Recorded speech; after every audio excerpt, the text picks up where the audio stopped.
Senator Gorton.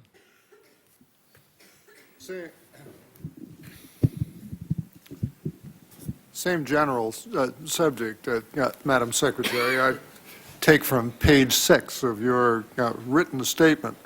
There would have been no reason to justify military action, that is, an invasion of Afghanistan.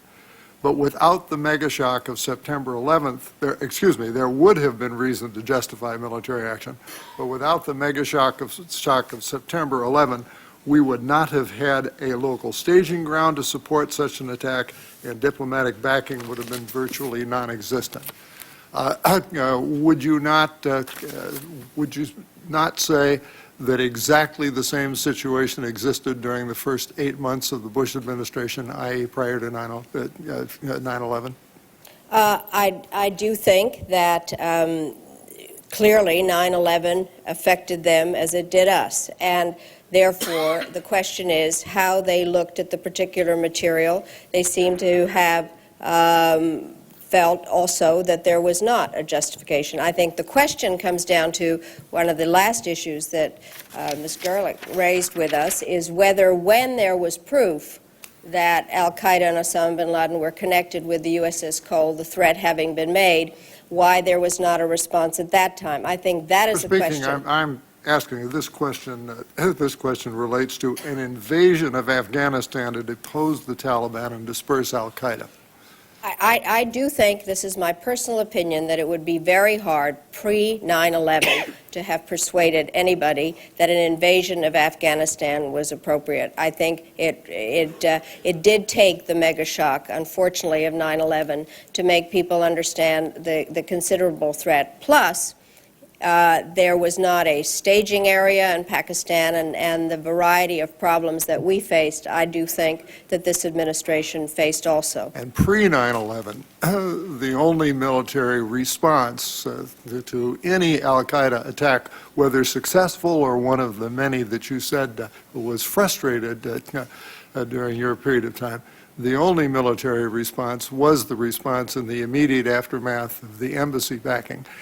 And while many other potential covert or cruise missile kinds of responses were considered, all ran up against an objection that the intelligence wasn't actionable, that you didn't know what that there was no appropriate target, or that there'd be collateral damage. So every such suggestion was frustrated and came to naught before 9/11. Is that not correct? Well, I have no way of judging what happened inside the Bush administration from January to September. Well, you do know that nothing happened. Well, I do know that, but I also do know that many of the policy issues that we had developed were not followed up.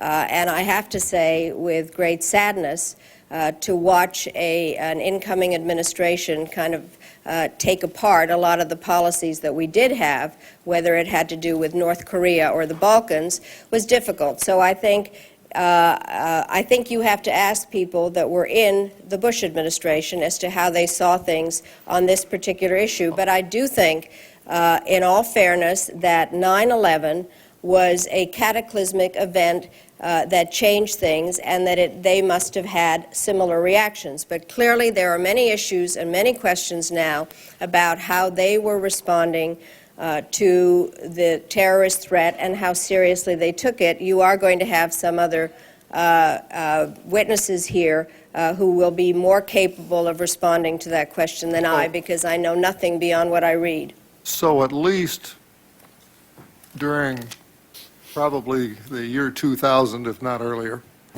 and 2001 up to 9/11, a rational al-Qaeda could determine that terrorism was essentially cost-free, or only at a cost so modest that it was well worthwhile.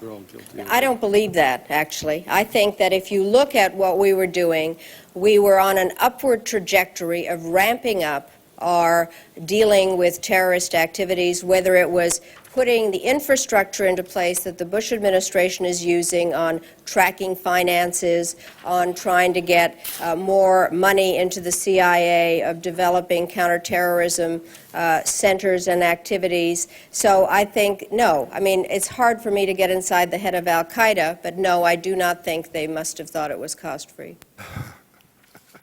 Well, there we certainly disagree. I guess my time is up.